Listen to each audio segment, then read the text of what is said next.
नमस्कार, आप देख रहे हैं आई इंडिया और मैं हूं पंकज सिंह गौर। मैं हूं जैन श्रीवास्तव। मैं उदय प्रकाश सिंह।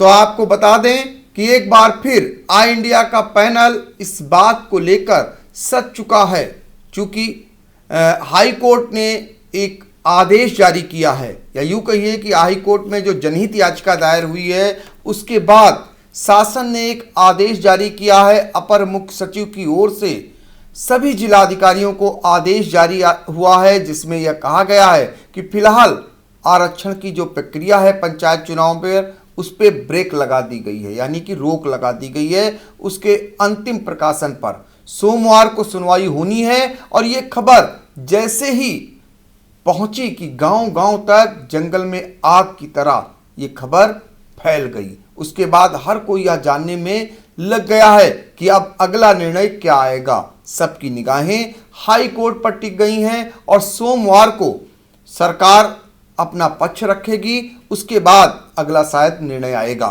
फिलहाल चूंकि आरक्षण की जो प्रक्रिया थी, आपको बता दें कि उस पर 17 मार्च को फाइनल मोहर लगनी थी शासन स्तर से, और अंतिम सूची जो है प्रकाशित हो चुकी थी। इस वजह से बड़े पैमाने पर लोग जो दावेदार थे वो सीधे तौर पर मैदान में आ चुके थे और वो अपना प्रचार भी करने लगे थे।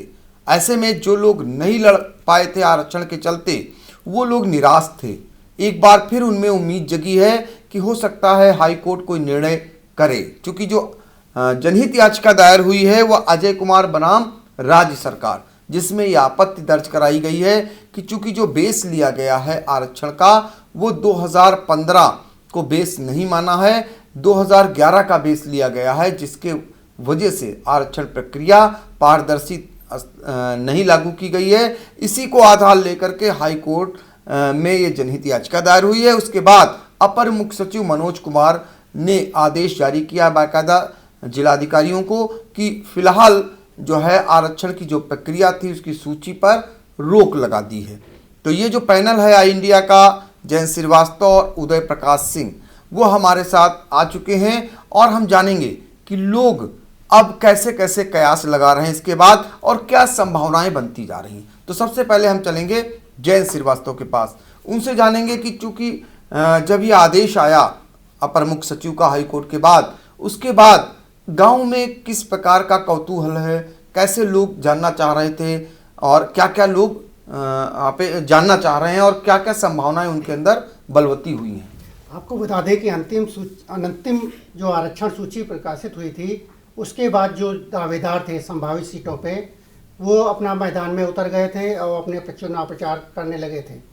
उसके बाद जो है उनको, हालांकि उनको इंतजार था कि फाइनल सूची प्रकाशन का, लेकिन इसी बीच जो है हाई कोर्ट का फैसला आ गया कि अंतिम जो सूची है उस पर रोक लगा दी जाए। आगे भैया जब तक आगामी आदेश नहीं हो जाता है तब तो उसको फाइनल ना किया जाए। इसके फैसले आने के बाद दोनों में मायूसी, एक तो जो अंतिम सूची प्रकाशित हुई थी उसमें जो लोग रह गए थे, जिनकी सीटें चली गई थी, एक तो वो मायूस हो गए थे, और जो नई जिनको सीटें मिली थी वो आदेश आने के बाद, जिन्हें मौका मिला था, हाँ जिन्हें मौका मिला था, वो आदेश आने के बाद अब वो भी मायूस हो गए हैं। हालांकि अभी उम्मीद है उनके कि कोर्ट के फैसला आने के बाद ही वो कोई नया डिसीजन लेंगे।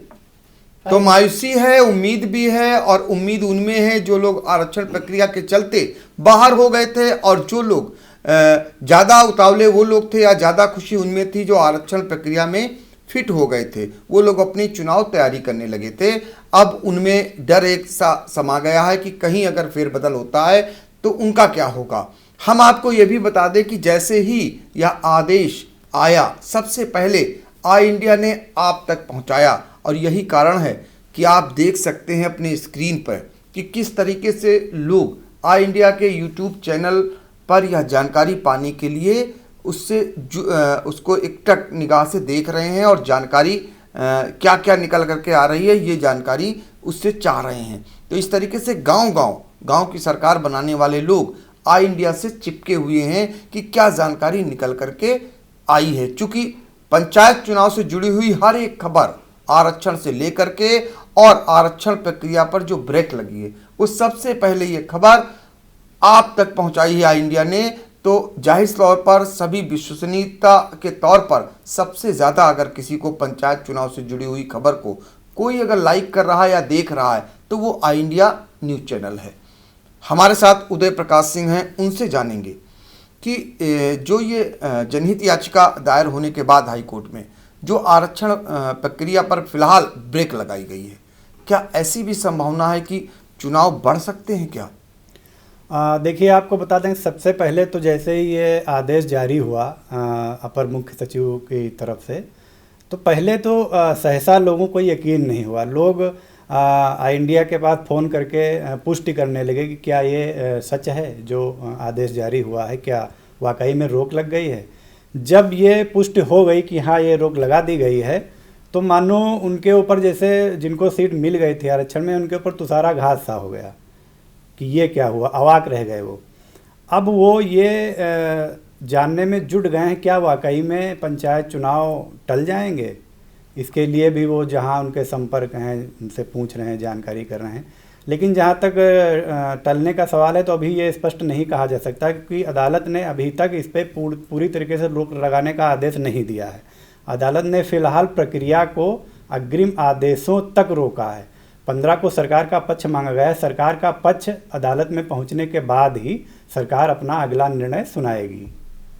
तो जाहिर तौर पर इस पर अभी फिलहाल ब्रेक लगा है, रोक नहीं लगी या प्रक्रिया बदली नहीं गई है। अब चूंकि 15 मार्च को सरकार अपना पक्ष रखेगी जो जनहित याचिका दायर हुई है, उसके बाद अगला निर्णय क्या होता है ये हाई कोर्ट ही बताएगा। चूंकि ये पूरी प्रक्रिया पंचायत चुनाव की हाई कोर्ट के आदेश के बाद ही शुरू हुई है। हाई कोर्ट ने एक आदेश दिया हुआ था कि 30 अप्रैल से पहले पंचायत चुनाव करा लिए जाएं। यही नहीं, आरक्षण की भी बाउंडेशन हाई कोर्ट ने तय कर दी थी। उसी क्रम में ये सारी प्रक्रिया अपनाई जा रही थी। फिर हाई कोर्ट में जनहित याचिका जब दायर हुई, अजय कुमार ने दायर की, उसके बाद फिर ये रोक लगी है फिलहाल, और सरकार अपना पक्ष रखेगी कि आरक्षण की जो प्रक्रिया है उसने किस शासनादेश के तहत अपनाई है, क्या वो पूरी तरह से पारदर्शी है। इसके बाद कोर्ट क्या निर्णय लेता है ये तो फिलहाल समय बताएगा। लेकिन पसोपेश में है पूरी सरकारी मशीनरी भी और गांव की सरकार बनाने वाले लोग भी, और इसी दौरान बोर्ड की परीक्षाएं भी चुकी हैं। ऐसे में बहुत सारी दिक्कतें भी आती हैं, और सीतापुर में भी कुछ ऐसे विद्यालय हैं जहां पर बोर्ड की परीक्षाएं होनी थी, और वहां पर ये निर्णय लिया गया, पहले से ही ले लिया गया है कि वहां इस बार मतदान नहीं होगा। ऐसे में अगर लेट होता है तो निश्चित तौर पर बोर्ड की परीक्षाएं कराना भी, चूंकि यूपी बोर्ड विश्व की सबसे बड़ी परीक्षा मानी जाती है, तो ऐसे में उसके सामने भी दिक्कत आएगी। वैसे ही पहले से ही पुलिस फोर्स की अगर बात करें तो पर्याप्त बल नहीं था, उसके सामने भी दिक्कत है। इन सब चीज़ों को लेकर के अब सबकी निगाहें हाई कोर्ट पर टिकी हुई हैं कि हाई कोर्ट अगला निर्णय क्या सुनाता है। लेकिन हम चलेंगे एक बार फिर जयंत श्रीवास्तव के पास और उनसे जानेंगे कि जो अंतिम प्रकाशन सूची थी वो कब तक होनी थी, और उससे पहले हाई कोर्ट में ये जनहित याचिका दायर हो गई। अब क्या लगता है आपको कि गांव में किस प्रकार से उथल पुथल है? देखिए, आपको बता दें कि ये जो अंतिम प्रकाशन होना था ये 13-14 मार्च को होना था, लेकिन ये इससे पहले जो आपत्तियों का निस्तारण होना था 10 से 12 मार्च को आपत्तियों का निस्तारण होना था। इसी बीच जो है हाई कोर्ट का निर्णय आ गया। निर्णय आने के बाद यह है प्रक्रिया पूरी तरह से रोक दी गई। इस वजह से अब अंतिम प्रकाशन तो फिलहाल जब तक अग्रिम आदेश नहीं आ जाते हैं तब तक नहीं होगा। लेकिन जहाँ तक बात है गांव की, गांव में पूरा माहौल जो है उथल पुथल हो की स्थिति में है। जो संभावित हर लोग व्यक्ति जो है कयास लगा रहा है कि ये आरक्षण हो सकता है बदल भी जाए और हो सकता है ये यथावत भी रहे, ये भी संभावना है।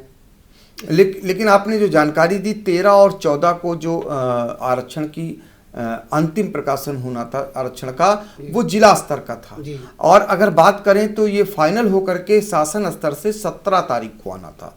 17 मार्च को पूरी प्रक्रिया फाइनल हो जाती। क्योंकि अनंतिम जो सूची जारी हुई थी, काफ़ी कुछ संभावनाएं यही थी कि जो अनंतिम सूची है यही करीब करीब फाइनल सूची मानी जाएगी, और लोग यही मानकर गांव में जो है अपना चुनाव प्रचार में जुट गए थे।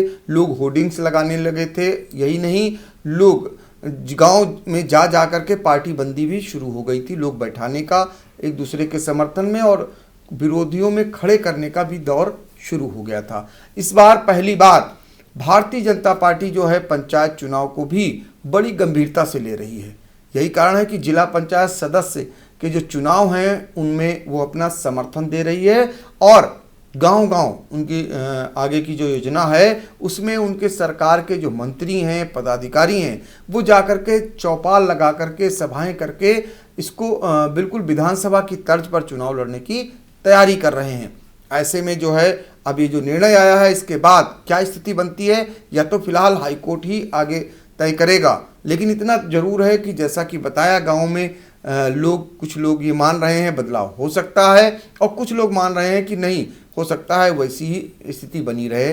फिलहाल उदय प्रकाश ये बताइए कि सीतापुर में अगर पूरी इसके बाद जो ये निर्णय आया, आदेश आया, अब क्या लगता है गांव में जो स्थिति है अब तक जो खबरें आई हैं उसके बाद गांव में कैसा बदला नज़ारा आपको देखने को मिला? कह सकते हैं कि पंचायत चुनाव का यकीनन ये मुश्किल दौर है, क्योंकि शुरुआत से इस बार देखा जा रहा है कि पहले कोरोना के चलते पंचायत चुनाव टले, उसके बाद हाई कोर्ट के आदेश पर ही सरकार ने पंचायत चुनाव कराने का कदम उठाया और एक बार फिर हाई कोर्ट के आदेश पर फिलहाल प्रक्रिया रोक दी गई है। जैसा कि कहा जाता है कि असली भारत हमारे गाँव में ही बसता है, चूँकि पंचायत चुनाव से बड़ा तबका जुड़ा रहता है, तो इस लिहाज से हम कह सकते हैं कि ये आदेश आने के बाद एकदम से गांव का माहौल जैसे बदल सा गया है। एक चूँकि हर वर्ग इससे जुड़ाव रखता है, इसलिए हर वर्ग कहीं ना कहीं कुछ लोग प्रभावित हुए इससे और कुछ लोगों में एक उम्मीद को लेकर खुशी भी दौड़ गई। तो ये कह सकते हैं कि माहौल तो एकदम चेंज हो गया है। अब बिल्कुल एक आपाधापी का माहौल है, हर व्यक्ति के मन में एक जिज्ञासा है, हर सबकी अब निगाहें 15 मार्च पर टिकी हुई हैं, क्या फैसला आना है। अब ये जो दिन है 15 मार्च तक के, अब ये उन लोगों के लिए मुश्किल भरे साबित हो रहे हैं। तो गांव की सरकार बनाने वालों की निगाहें सोमवार पर टिकी हैं, यानी कि सोमवार को हाई कोर्ट है उसमें राज्य सरकार अपना पक्ष रखेगी। जो जनहित याचिका दायर हुई है तो हर किसी की निगाह उस पर टिक गई है, लेकिन गांव में अभी ये सूचना मात्र पहुंची है कि ऐसा हुआ है, तो हर कोई अपनी अपनी तरह से इसमें कयास लगाने में जुटा हुआ है। फिलहाल मायूसी भी है और खुशी भी है, कुछ जगहों पर उम्मीदें भी जगी हुई हैं कि अगर उन्हें मौका मिलता है तो नाउम्मीद हो चुके थे, हो सकता है एक मौका उन्हें मिल जाए, ऐसी भी उम्मीद। जयंत से हम ये जानेंगे कि सीतापुर के सिनेरियो पर अगर एक नज़र डालें कि कुल जो पद हैं और कुल कितनी आपत्तियां, जो आरक्षण फाइनल हुआ था, जो अंतिम सूची मतलब आई थी, उस पर कुल कितनी आपत्तियां आई थीं। आपको बता दें कि प्रधान पद के 1599 पद हैं, बीडीसी के 1978 हैं और पंच के 20,204 हैं, जिला पंचायत सदस्य के हैं 79 और ब्लॉक प्रमुख के हैं 19 पद। इन पदों पे जो है आपत्तियां टोटल आई थी 1277। इसमें प्रधान पद के लिए 1191 आपत्तियां आई थी, जिला पंचायत सदस्य के लिए 42 और बीडीसी सदस्य के लिए 27 और प्रमुख पद के लिए 17 आपत्तियां आई थी। तो इस तरीके से 1277 आपत्तियां आई थी आरक्षण की जो अंतिम सूची आई थी। तो जाहिर तौर पर शिकायतें भी लोगों की थी बहुत सारी, हालांकि उन शिकायतों को यह कहकर दरकिनार किया जाता रहा कि शासन से जो शासनादेश आया था उसके बाद जो पारदर्शी व्यवस्था यहाँ अपनाई गई थी, जो कमेटियाँ यहाँ गठित हुई थी जिला स्तर पर उच्चाधिकारियों की निगहबानी में सब कुछ हुआ था। इसके अलावा एक 3 सदस्यीय कमेटी गठित हुई थी जो आंकड़ों का मिलान कर रही थी, उसके बाद ये सारी आरक्षण प्रक्रिया अपनाई गई थी। तो लिहाजा कहीं से कोई गड़बड़ी नहीं हुई है, ये पक्ष प्रशासन की ओर से रखा जा रहा था बराबर। और यही कारण है कि जो अंतिम सूची आरक्षण की जारी हुई थी, बहुत कम उम्मीद थी कि उसमें कोई आपत्ति स्वीकार की जाती, यानी जो ये आरक्षण प्रक्रिया या जो सूची बनाई गई थी वही सूची फाइनल मानने की तैयारी भी चल रही थी। हम ये जानना चाहेंगे उदय कि ये बताइए दर्शकों को, जो आरक्षण की प्रक्रिया अपनाई गई थी वो यहाँ पर जो शासनादेश आया था उस क्रम में अपनाते हुए प्रशासन ने कितनी कमेटियाँ, कौन कौन सी कमेटी बनाई थी और कैसे उसको सूची को फाइनल करने की तैयारी कर रहा था प्रशासन? जो यहाँ पर फाइनल के आरक्षण के लिए कमेटी बनाई गई थी, उसमें सबसे पहले डीएम सीतापुर खुद शामिल हुए थे। उनकी देखरेख में पूरा आरक्षण की प्रक्रिया पहले संपन्न हुई। उसके बाद आपत्तियों का निस्तारण भी किया जा रहा था। आज अंतिम दिन था, 12 तक ही निस्तारण होना था। लेकिन इसी बीच जो है सूत्रों से, जो पंचायत सूत्र हैं वो बता रहे थे कि लगभग जो अंतिम सूची है वही फाइनल रहेगी, उसमें कोई रद्दोबदल नहीं होने वाला था। लेकिन इसी बीच ये आदेश आने के बाद से समीकरण बिल्कुल उथल पुथल से हो गए हैं। अब सिर्फ कयास ही लगाए जा रहे हैं, फिलहाल स्पष्ट कुछ नहीं है। तो सिर्फ कयास ही लगाए जा रहे हैं, अभी स्पष्ट कुछ नहीं है। सब कुछ अब सबकी निगाहें हाई कोर्ट पर टिकी हुई हैं। पंचायत चुनाव के शुरुआती दौर में भी हाई कोर्ट के आदेश के बाद ही चुनाव प्रक्रिया शुरू हुई थी और अब आरक्षण पर भी सबकी निगाहें हाई कोर्ट पर टिकी हुई हैं। और सबसे पहले आई इंडिया ने एक एक खबर पंचायत चुनाव से जुड़ी हुई अपने दर्शकों को पहुंचाई है। तो एक बार फिर हम दर्शकों को ये बताना चाहेंगे कि वो ये जान लें कि शुक्रवार को एक जनहित याचिका दायर हुई, जो अजय कुमार बनाम राज्य सरकार जिन्होंने दायर की और आरक्षण को लेकर के उन्होंने आपत्तियां दर्ज कराई, यानी कि उस पर जो आधार लिया गया उस पर बड़ा सवाल खड़ा किया और हाई कोर्ट में सुनवाई होनी है। इसको लेकर जो अपर मुख्य सचिव हैं मनोज कुमार सिंह, उन्होंने एक आदेश जारी किया जिलाधिकारियों को कि जब तक इस पर सुनवाई पूरी नहीं होती हाई कोर्ट में, फिलहाल आरक्षण प्रकाशित करने पर